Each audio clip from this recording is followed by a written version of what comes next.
أعوذ بالله من الشيطان الرجيم.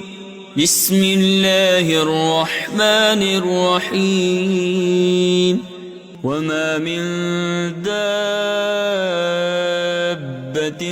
في الأرض إلا على الله رزقها ويعلم مستقرها ومستودعها كل في كتاب مبين. وهو الذي خلق السماوات والأرض في 6 أيام وكان عرشه على الماء ليبلوكم أيكم أحسن عملا. ولئن قلت إنكم مبعوثون من بعد الموت ليقولن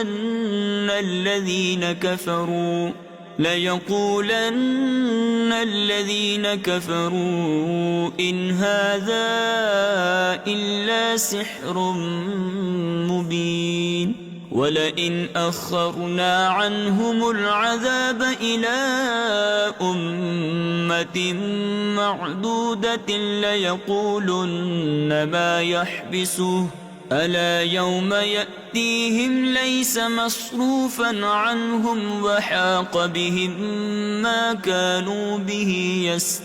يستهزئون. ولئن أذقنا الإنسان منا رحمة ثم نزعناها منه إنه ليئوس كفور. ولئن أذقناه نعماء بعد ضراء مسته ليقولن ذهب السيئات عني إنه لفرح فخور. إلا الذين صبروا وعملوا الصالحات أولئك لهم مغفرة وأجر كبير. فلعلك تارك بعد ما يوحى إليك وضائق به صدرك أن يقولوا لولا أنزل عليه كنز أو جاء معه ملك إنما أنت نذير والله على كل شيء وكيل. أم يقولون افتراه قل فأتوا ب10 سور مثله مفتريات وادعوا من استطعتم من دون الله إن كنتم صادقين. فإن لم يستجيبوا لكم فاعلموا أنما أنزل بعلم الله وأن لا إله إلا هو فهل أنتم مسلمون. من كان يريد الحياة الدنيا وزينتها نوف إليهم أعمالهم فيها وهم فيها لا يبخسون. أولئك الذين ليس لهم في الآخرة إلا النار وحبط ما صنعوا فيها وباطل ما كانوا يعملون. أفمن كان على بينة من ربه ويتلوه شاهد منه ومن قبله كتاب موسى إماما ورحمة أولئك يؤمنون به. ومن يكفر به من الأحزاب فالنار موعده فلا تك في مرية منه إنه الحق من ربك ولكن أكثر الناس لا يؤمنون ومن أظلم ممن افترى على الله كذبا أولئك يعرضون على ربهم ويقول الأشهاد هؤلاء الذين كذبوا على ربهم ألا لعنة الله على الظالمين الذين يصدون عن سبيل الله ويبغونها عوجا وهم بالآخرة هم كافرون أولئك لم يكونوا معجزين في الأرض وما كان لهم من دون الله من أولياء يضاعف لهم العذاب ما كانوا يستطيعون السمع وما كانوا يبصرون أولئك الذين خسروا أنفسهم وضل عنهم ما كانوا يفترون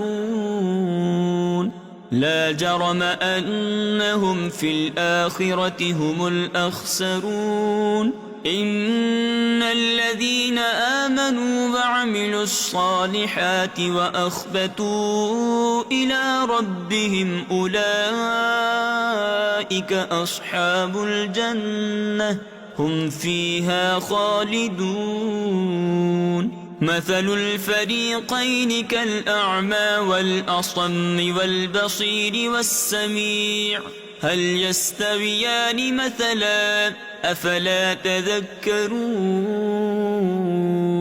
ولقد أرسلنا نوحا إلى قومه إني لكم نذير مبين ألا تعبدوا إلا الله إني أخاف عليكم عذاب يوم أليم فقال الملأ الذين كفروا من قومه ما نراك إلا بشرا مثلنا وما نراك اتبعك إلا الذين هم أراذلنا بادي الرأي وما نرى لكم علينا من فضل بل نظنكم كاذبين قال يا قوم أرأيتم إن كنت على بينة من ربي وآتاني رحمة من عنده فعميت عليكم أنلزمكموها وأنتم لها كارهون ويا قوم لا أسألكم عليه مالا إن أجري إلا على الله وما أنا بطارد الذين آمنوا إنهم ملاقو ربهم ولكني أراكم قوما تجهلون ويا قوم من ينصرني من الله إن طردتهم أفلا تذكرون ولا أقول لكم عندي خزائن الله ولا أعلم الغيب ولا أقول إني ملك ولا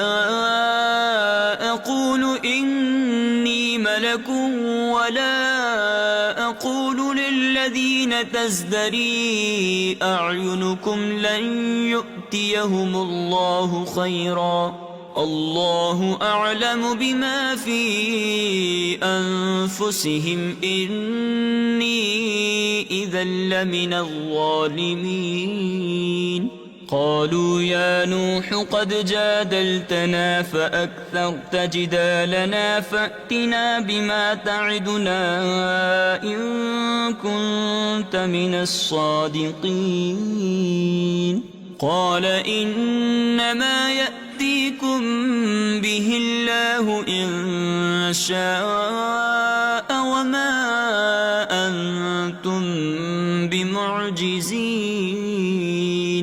ولا ينفعكم نصحي إن أردت أن أنصح لكم إن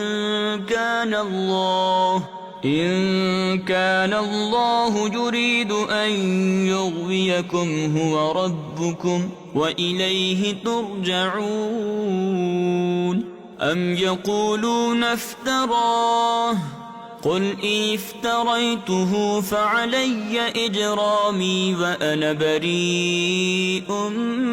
مما تجرمون وأوحي إلى نوح أنه لن يؤمن من قومك إلا من قد آمن فلا تبتئس بما كانوا يفعلون واصنع الفلك بأعيننا ووحينا ولا تخاطبني في الذين ظلموا إنهم مغرقون ويصنع الفلك وكلما مر عليه ملأ من قومه سخروا منه قال إن تسخروا منا فإنا نسخر منكم كما تسخرون فسوف تعلمون من يأتيه عذاب يخزيه ويحل عليه عذاب مقيم حتى إذا جاء أمرنا وفارت النور قل نحمل فيها من كل زوجين اثنين وأهلك إلا من سبق عليه القول وما آمن معه إلا قليل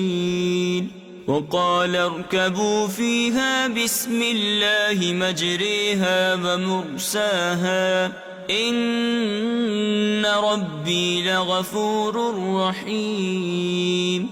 وهي تجري بهم في موج كالجبال ونادى نوح ابنه وكان في معزل يا بني اركب معنا ولا تكن مع الكافرين قال سآوي إلى جبل يعصمني من الماء قال لا عاصم اليوم من أمر الله إلا من رحم وحال بينهما الموج فكان من المغرقين وقيل يا أرض ابلعي ماءك ويا سماء أقلعي وغيض الماء وقضي الأمر واستوت على الجودي وقيل بعدا للقوم الظالمين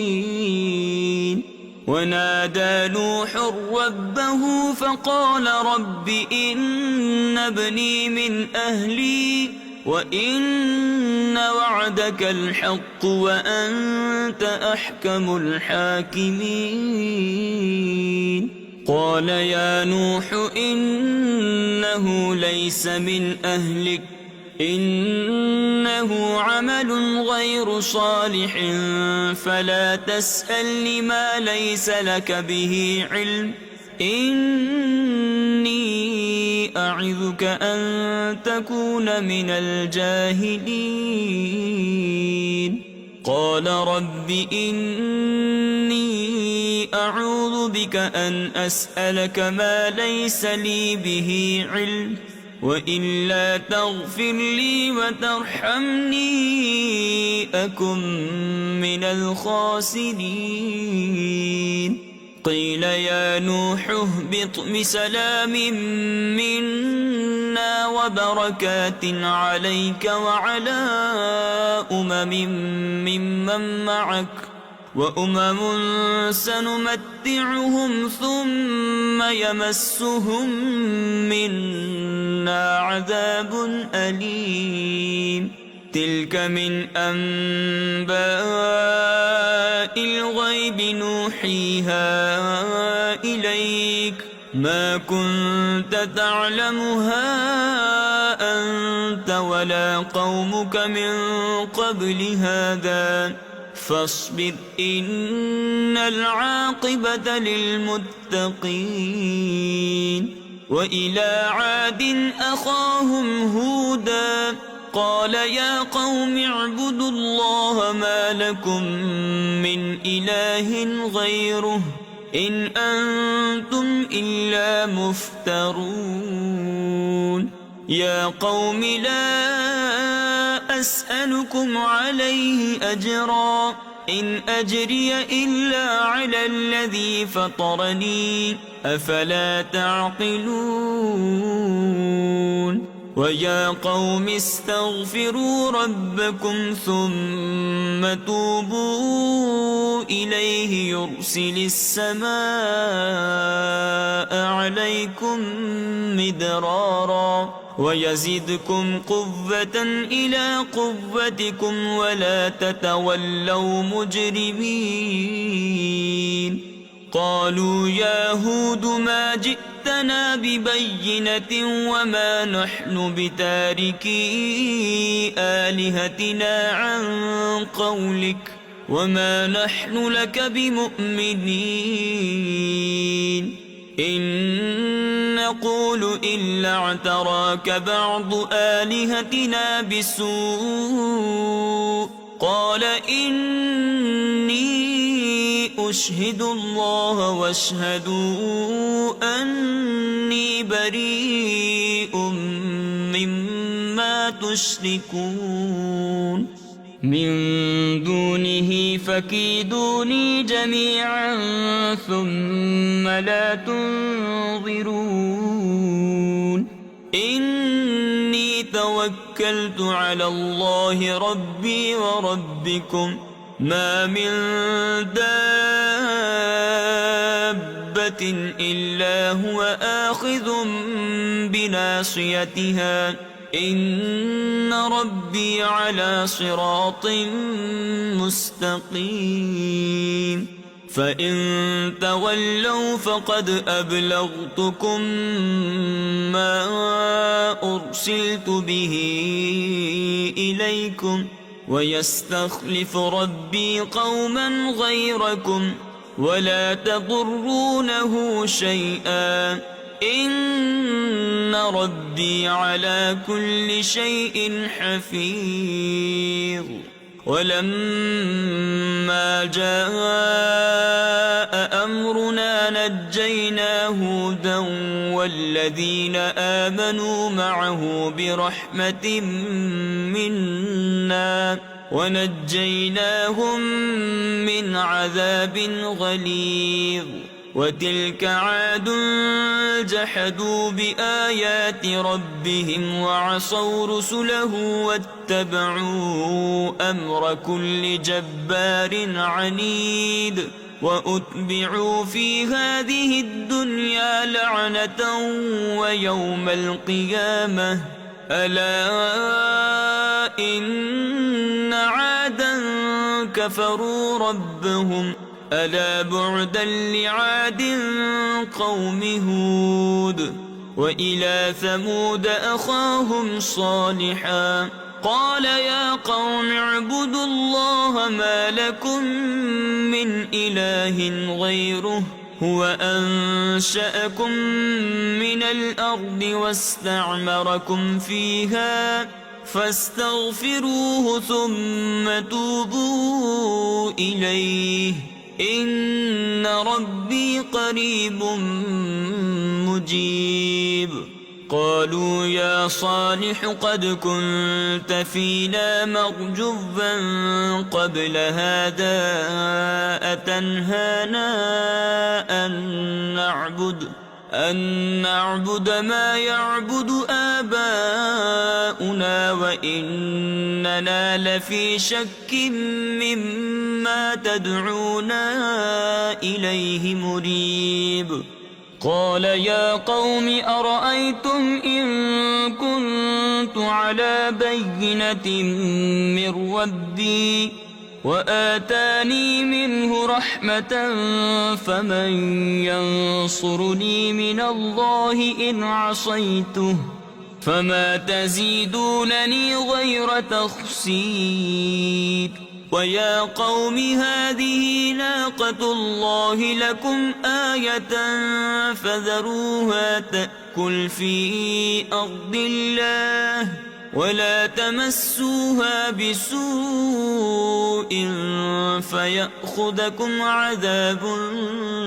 قريب. فعقروها فقال تمتعوا في داركم 3 أيام ذلك وعد غير مكذوب. فلما جاء أمرنا نجينا صالحا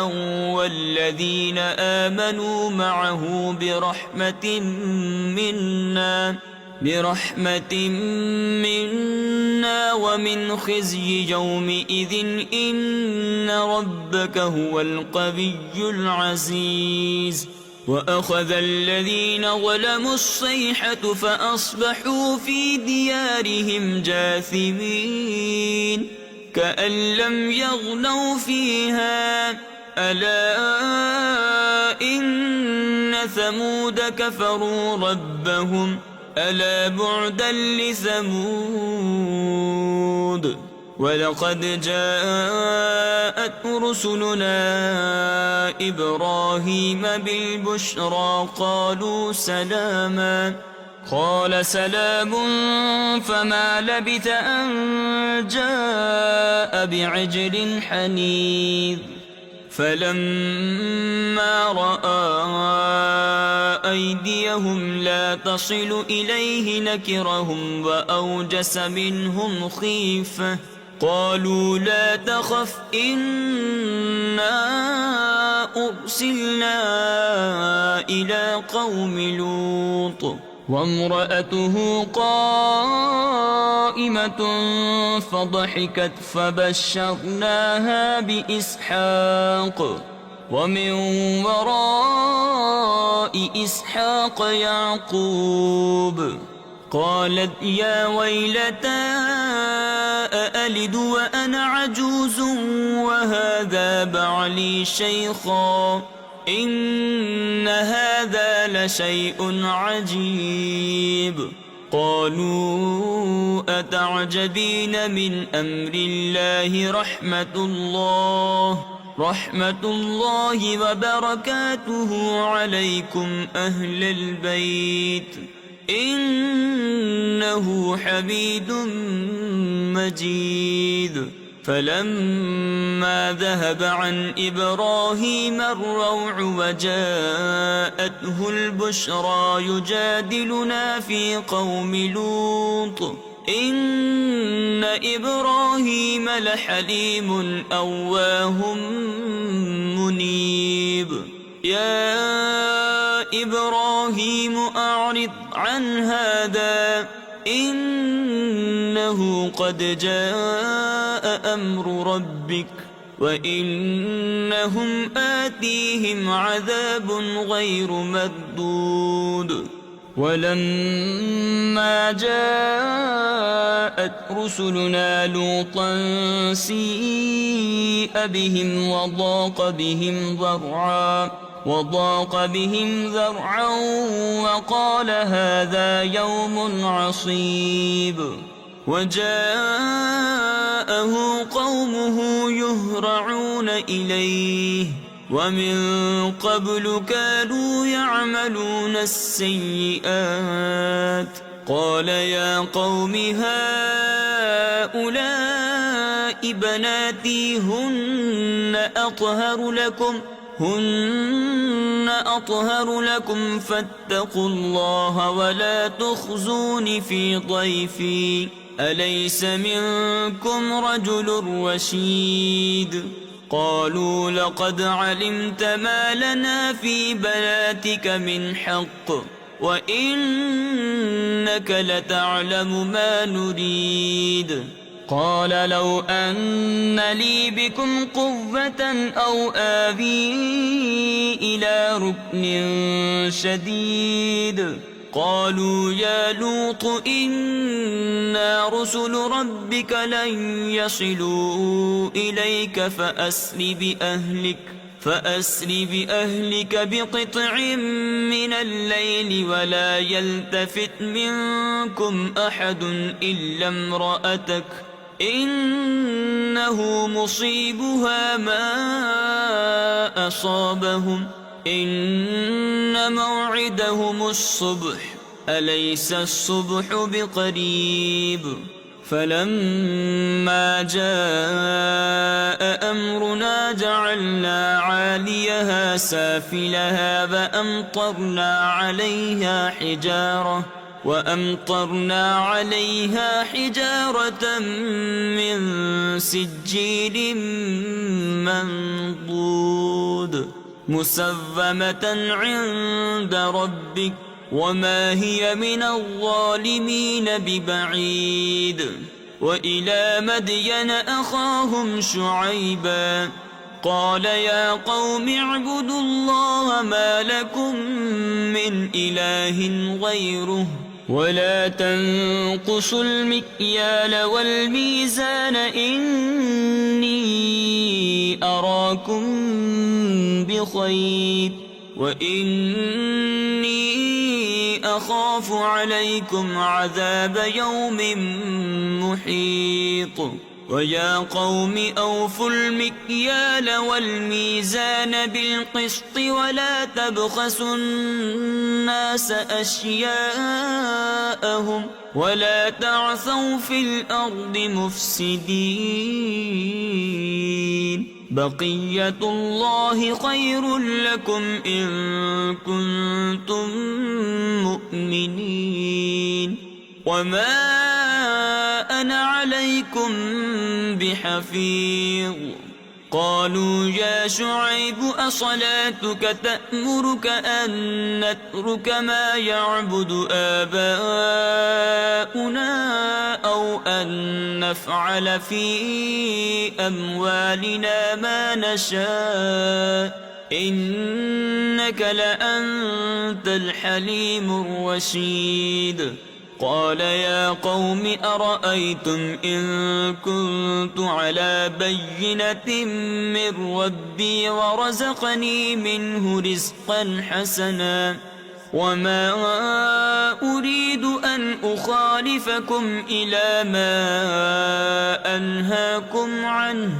إن أريد إلا الإصلاح ما استطعت وما توفيقي إلا بالله عليه توكلت وإليه أنيب ويا قوم لا يجرمنكم شقاقي أن يصيبكم مثل ما أصاب قوم نوح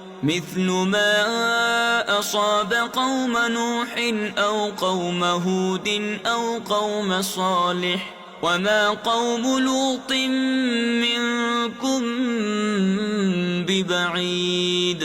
واستغفروا ربكم ثم توبوا إليه إن ربي رحيم ودود قالوا يا شعيب ما نفقه كثيرا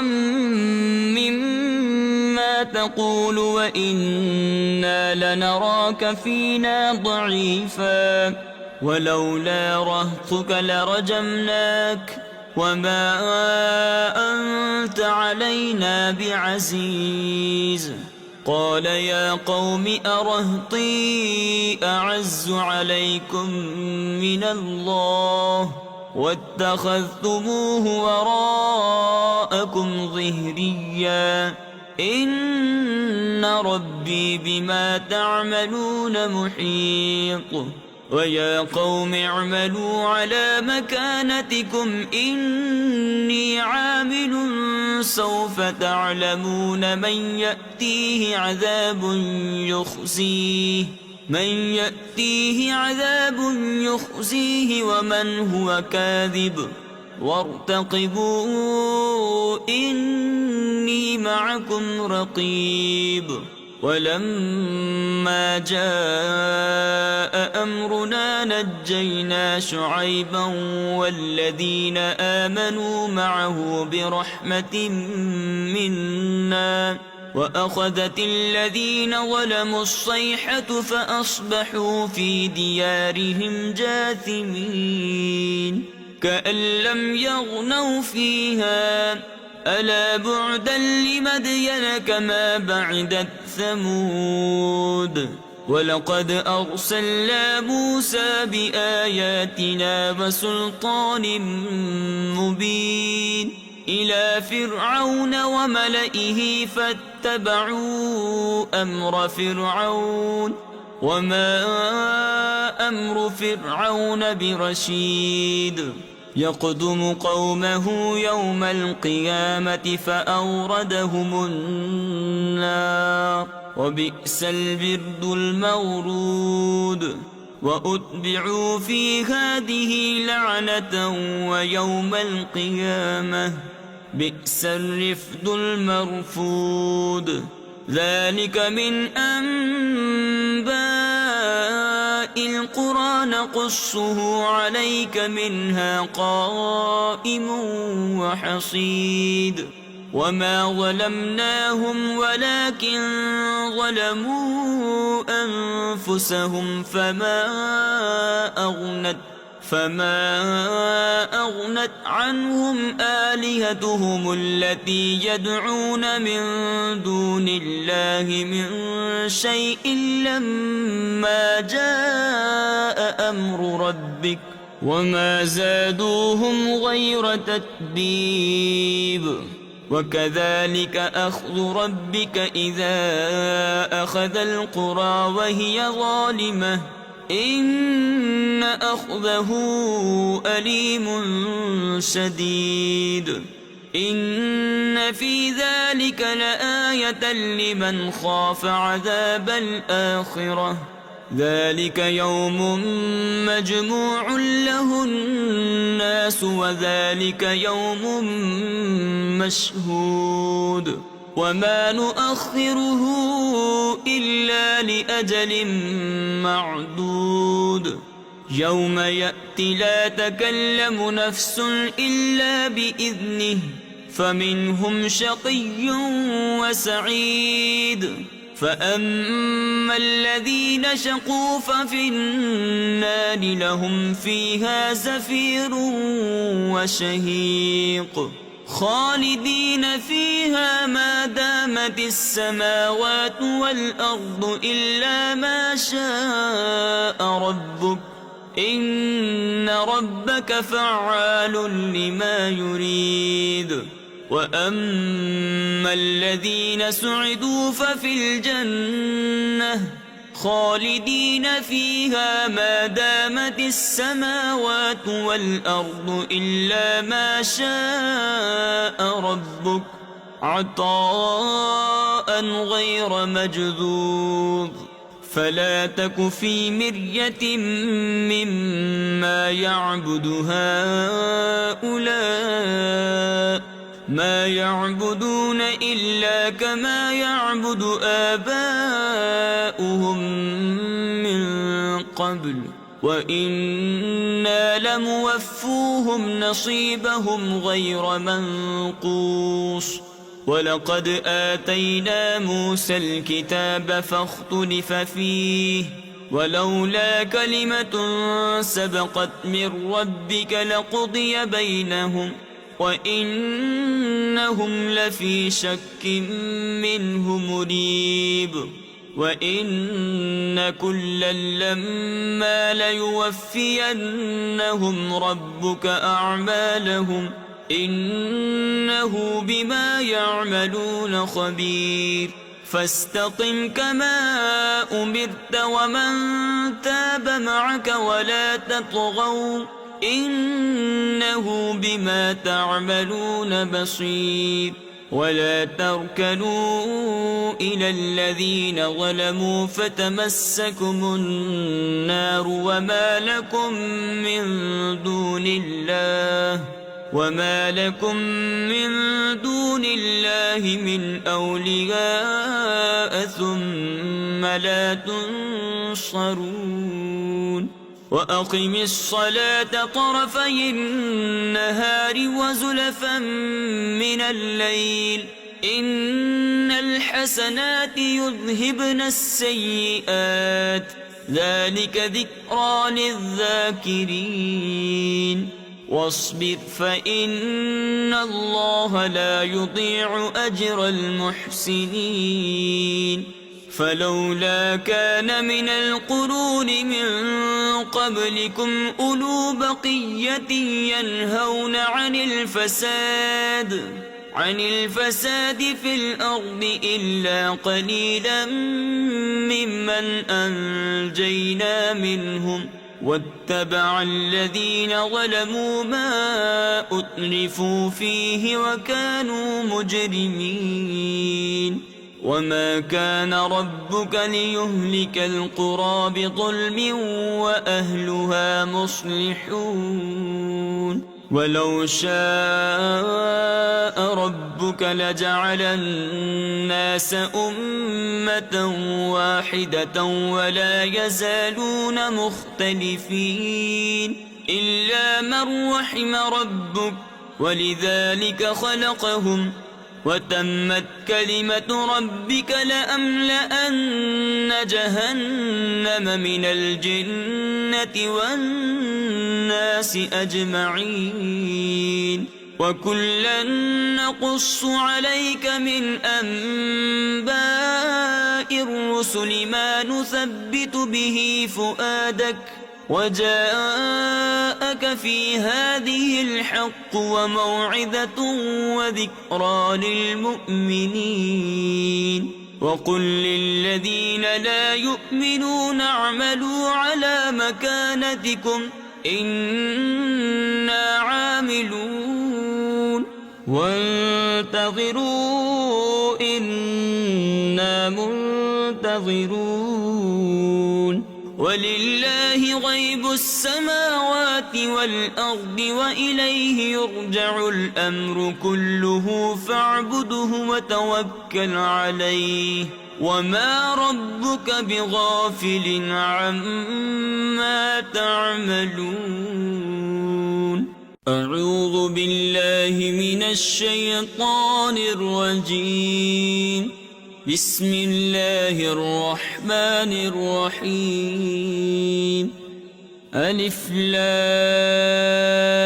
را تلك آيات الكتاب المبين إنا أنزلناه قرآنا عربيا لعلكم تعقلون نحن نقص عليك أحسن القصص بما أوحينا إليك هذا القرآن وإن كنت من قبله لمن الغافلين إذ قال يوسف لأبيه يا أبت إني رأيت 11 كوكبا والشمس والقمر رأيتهم لي ساجدين قال يا بني لا تقصص رؤياك على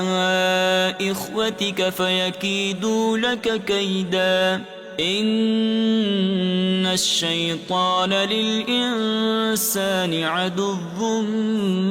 مبين وكذلك يجتبيك ربك ويعلمك من تأويل الأحاديث ويتم نعمته عليك وعلى آل يعقوب كما أتمها على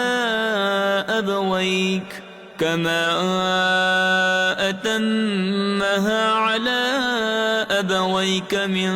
قبل إبراهيم وإسحاق إن ربك عليم حكيم. لقد كان في يوسف وإخوته آيات للسائلين إذ قالوا ليوسف وأخوه أحب إلى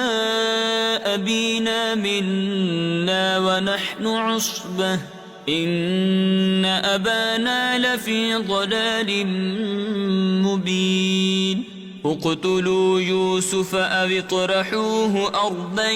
يخل لكم وجه أبيكم وتكونوا من بعده قوما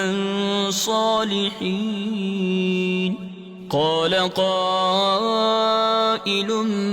منهم لا تقتلوا يوسف وألقوه في غيابة الجب يلتقطه بعض السيارة إن كنتم فاعلين. قالوا يا أبانا ما لك لا تأمنا على يوسف وإنا له لناصحون أرسله معنا غدا يرتع ويلعب وإنا له لحافظون. قال إني ليحزنني أن تذهبوا به وأخاف أن يأكله الذئب وأنتم عنه غافلون.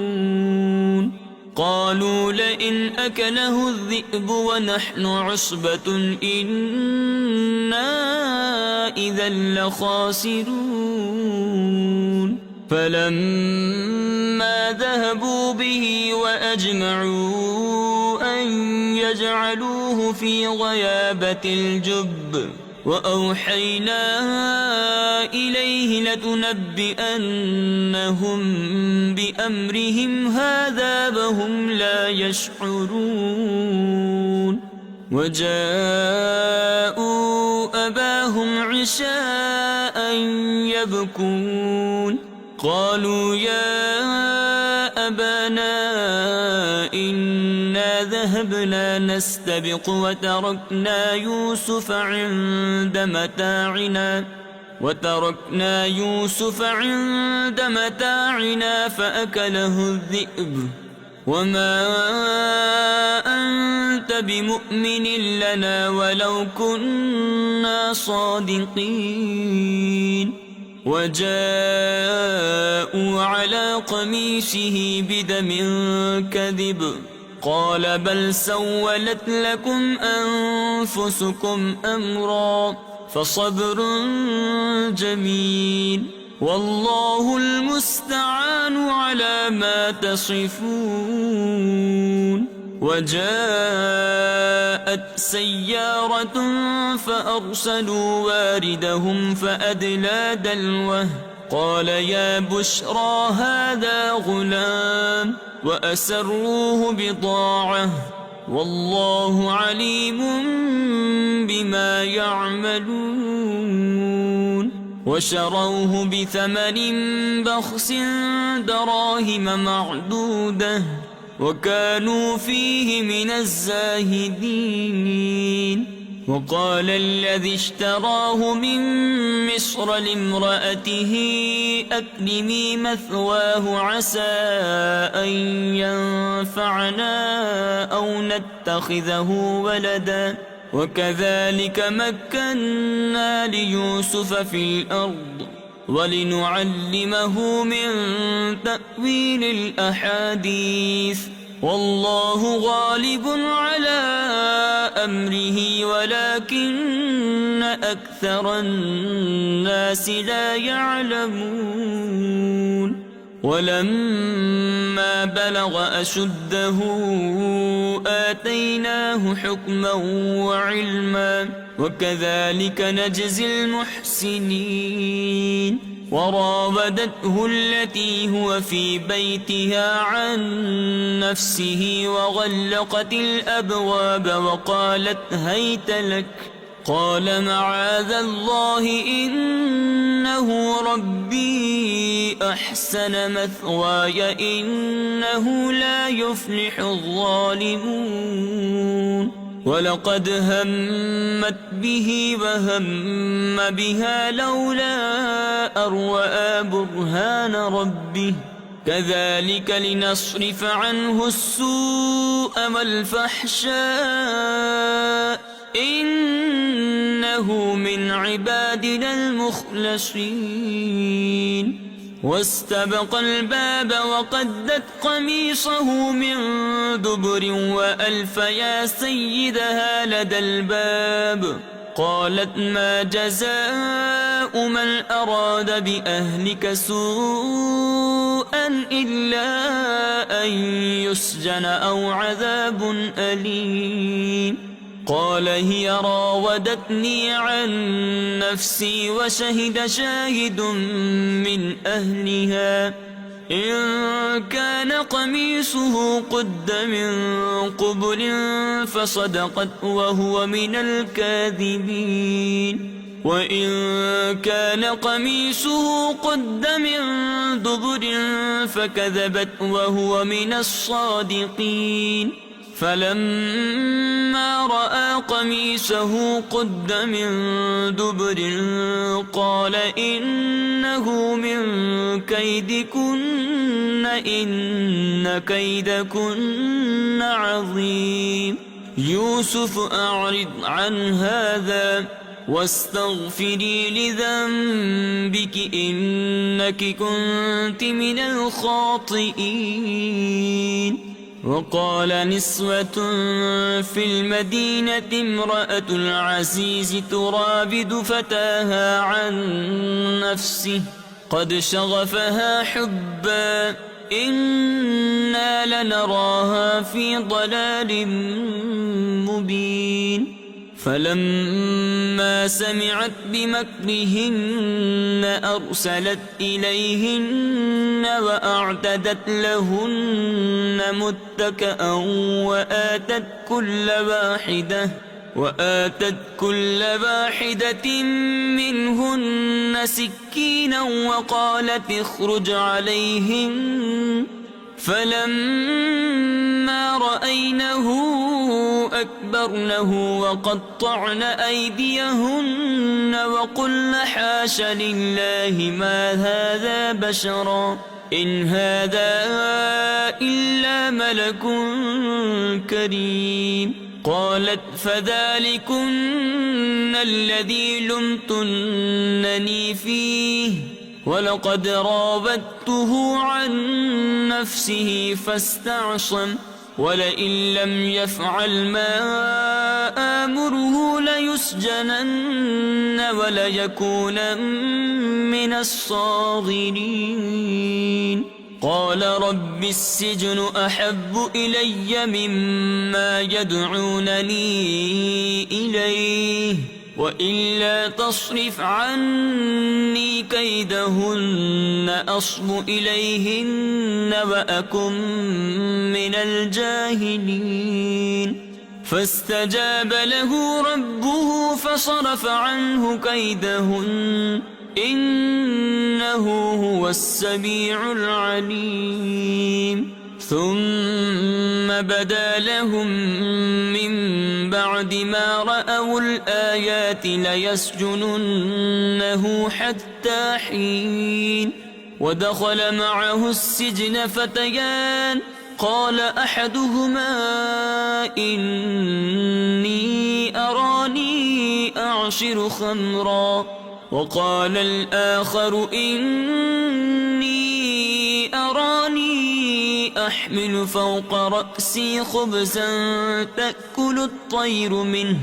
نبئنا بتأويله إنا نراك من المحسنين. قال لا يأتيكما طعام ترزقانه إلا نبأتكما بتأويله قبل أن يأتيكما، ذلكما مما علمني ربي، إني تركت ملة قوم لا يؤمنون بالله وهم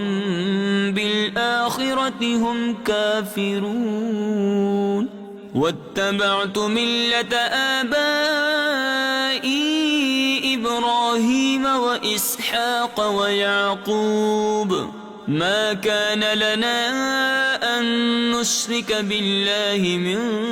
شيء، ذلك من فضل الله علينا وعلى الناس ولكن أكثر الناس لا يشكرون. يا صاحبي السجن أأرباب متفرقون خير أم الله الواحد القهار؟ ما تعبدون من دونه إلا أسماء سميتموها أنتم وآباؤكم ما أنزل الله بها من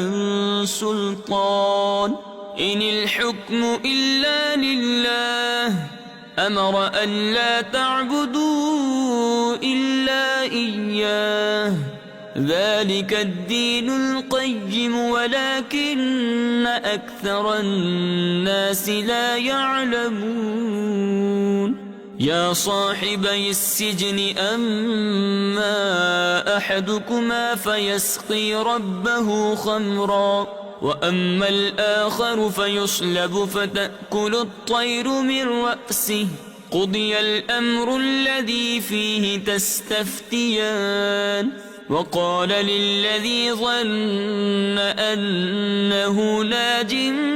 منهما اذكرني عند ربك، فأنساه الشيطان ذكر ربه فلبث في السجن بضع سنين. وقال الملك إني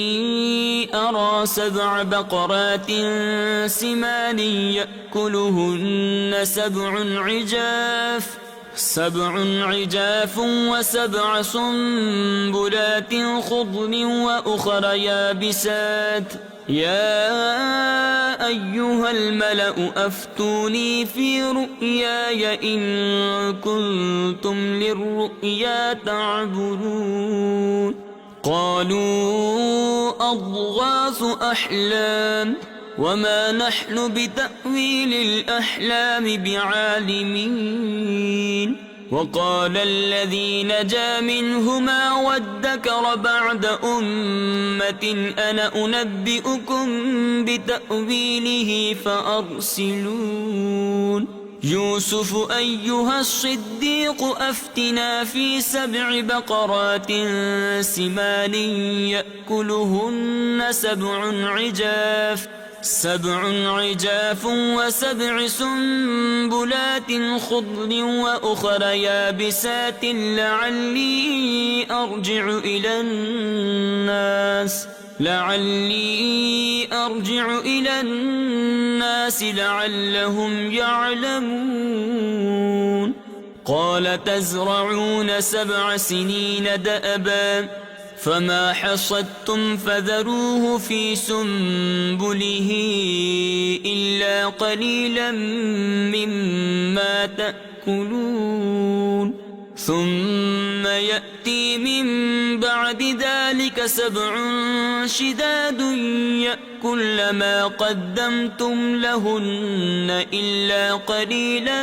مما تحصنون. ثم يأتي من بعد ذلك عام فيه يغاث الناس وفيه يعصرون. وقال الملك ائتوني به فلما جاءه الرسول قال ارجع إلى ربك فاسأله ما بال النسوة اللاتي قطعن أيديهن إن ربي بكيدهن عليم. قال ما خطبكن إذ راوتن يوسف عن نفسه قلن حاش لله ما علمنا عليه من سوء. قالت امرأة العزيز الآن حصحص الحق أنا راودته عن نفسه وإنه لمن الصادقين. ذلك ليعلم أني لم أخنه بالغيب وأن الله لا يهدي كيد الخائنين. صدق الله العظيم.